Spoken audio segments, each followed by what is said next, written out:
Student, last class में हमने depreciation के बारे में इंट्रोडक्शन देखा था, प्लस ये देखा था कि डेप्रिसिएशन कैलकुलेट करने की हमारे प्रोस्पेक्टस में कितने मेथड हैं और हर साल हम डेप्रिसिएशन को किस तरह से कैलकुलेट करते हैं ईयर टू ईयर।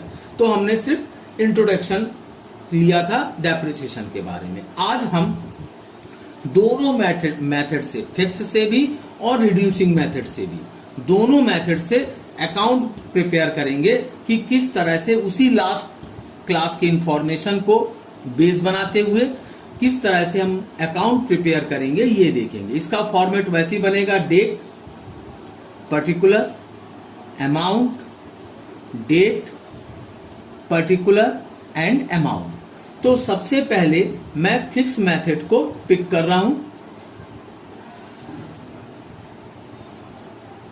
और उसके बाद मैं आपको रिटर्न डाउन वैल्यू मेथड या रिड्यूसिंग मेथड से उसी क्वेश्चन को सॉल्व करूंगा। आपको एक बात यहां पे ध्यान रखने की जरूरत है कि डेप्रिसिएशन हमेशा साल में एक बार और ईयर एंड में चार्ज किया जाता है।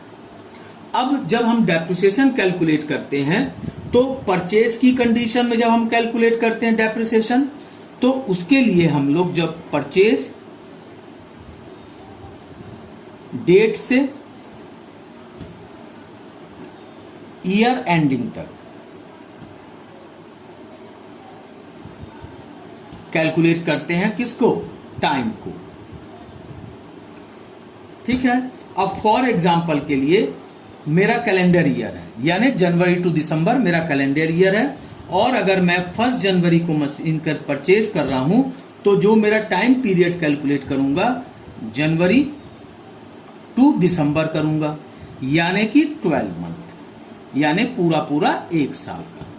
इसी को अगर मैं 1 जुलाई को मशीन परचेज कर रहा हूं तो 1 जुलाई टू 31 दिसंबर तक, यानी मेरे 6 मंथ आ रहे हैं।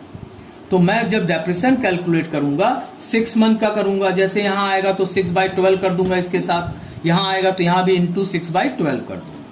तो इस तरह से मैं डेप्रिसिएशन को कैलकुलेट करता हूं। और अगर मैं सेल कर रहा हूं, मशीनरी को सेल कर रहा हूं तो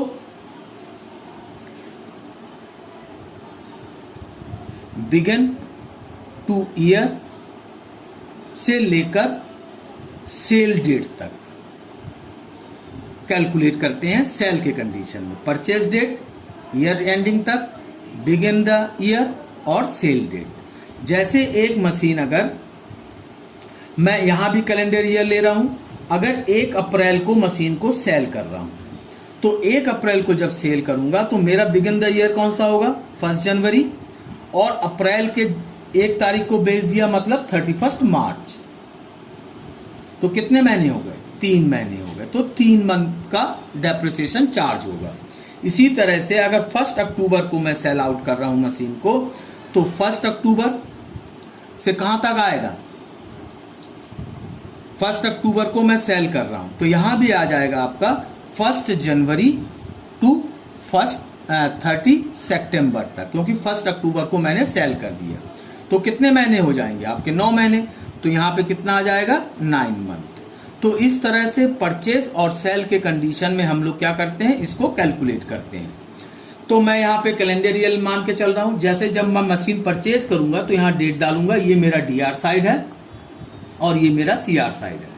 तो 1 जनवरी मैंने 19 मान लिया, तो परचेज करते वक्त टू बैंक कितने की मशीन खरीदी?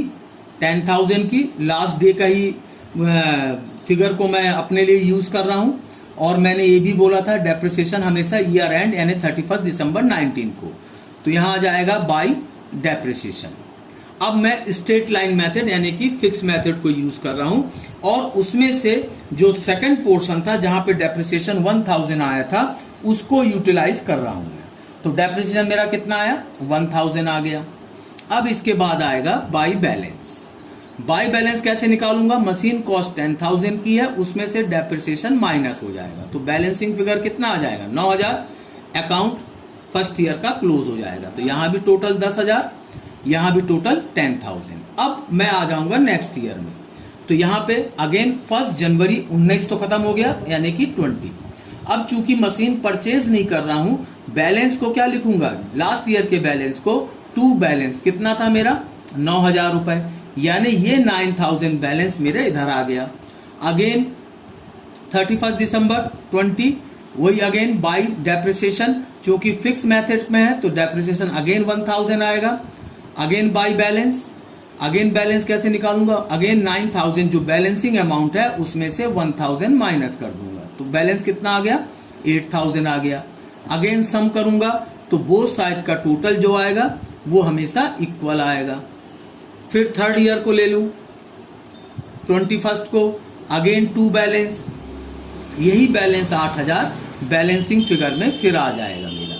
फिर 31 दिसंबर 21, अगेन बाय डेप्रिसिएशन, कितना आएगा मेरा डेप्रिसिएशन, फिक्स मेथड में है तो 1000 by balance, again balancing amount में से 1000 डेप्रिसिएशन अगेन माइनस होगा तो बैलेंस कितना आ जाएगा 7000। तो ये भी यहाँ पे सम जो होगा बोथ साइड का इक्वल हो जाएगा। अब मैं इसको जितने साल का भी बनाऊं, मैंने 3 साल का बनाया, 5 साल भी बनाऊंगा, तो इसी तरह से ये प्रोसेस में चलता रहेगा ईयर टू ईयर। तो ये मशीनरी या एसेट अकाउंट बनाने की फिक्स मेथड से प्रोसेस है। अब इसी को मैं रिटर्न डाउन वैल्यू मेथड से बनाऊं यानी सेकंड मेथड से, तो अकाउंट का फॉर्मेट वही रहेगा, date particular amount, date particular amount.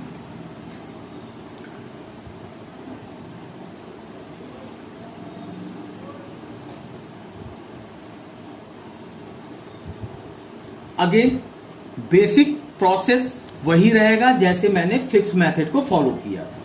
यहां भी परचेज डेट 1 जनवरी 19, परचेज करते वक्त टू बैंक, मैंने मशीन कितने की खरीदी है 10,000 की, जैसे आपको रिटर्न डाउन वैल्यू मेथड के वर्किंग नोट के कैलकुलेशन साइट दिख रहा है। यहां भी 31 दिसंबर 19 बाय डेप्रिसिएशन कितना लगा फर्स्ट ईयर 1000 रुपए तो 1000, अगेन बैलेंस जैसे मैंने लास्ट उसमें निकाला था 10,000 माइनस डेप्रिसिएशन 1000, तो कितना बैलेंसिंग अमाउंट आया 9,000। अगेन बोथ साइड का टोटल क्या आएगा इक्वल आएगा 10,000 एंड 10,000। फिर 1 जनवरी 20, अब अगेन यही 9,000 का बैलेंस जैसे लास्ट क्वेश्चन में किया था वैसे टू बैलेंस में 9,000 रुपए आ गया। अब बारी आती है डेप्रिसिएशन की 31 दिसंबर 20। अब अगर आप रिड्यूसिंग मेथड में या रिटर्न डाउन वैल्यू मेथड में देखेंगे सेकेंड ईयर का जो डेप्रिसिएशन है वो 900 रुपए है। तो बाय डेप्रिसिएशन में अब मैं डेप्रिसिएशन कितना लिखूंगा 900 रुपए लिखूंगा क्योंकि ये रिटर्न डाउन वैल्यू मेथड है।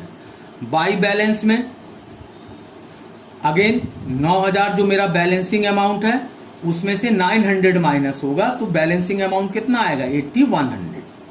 अगेन टोटल करूंगा तो 9,000 बोथ साइड डीआर साइड का और सीआर साइड का इक्वल आ जाएगा। अगेन 1 जनवरी 21 टू बैलेंस, यहाँ अगेन 8100 जो बैलेंस था लास्ट ईयर का वो आपके आ जाएगा। फिर 31 दिसंबर 21 बाय डेप्रिसिएशन, अब अगर मैं वर्किंग नोट में देखूं थर्ड ईयर का जो डेप्रिसिएशन था 810 था तो 810 आ गया। बाय बैलेंस अगेन वैसे ही कैलकुलेट करूंगा 8100 माइनस 810, जो भी बैलेंस आएगा मैं डाल दूंगा और यहां भी बोथ साइड का टोटल क्या होगा वो इक्वल आएगा। तो इस तरह से दोनों कंडीशन में चाहे फिक्स मेथड हो चाहे रिटर्न डाउन वैल्यू मेथड हो, अकाउंट बनाने का मेथड प्रोसेस वही होता है, सिर्फ डेप्रिसिएशन कैलकुलेशन का मेथड में चेंजेस आ जाता है।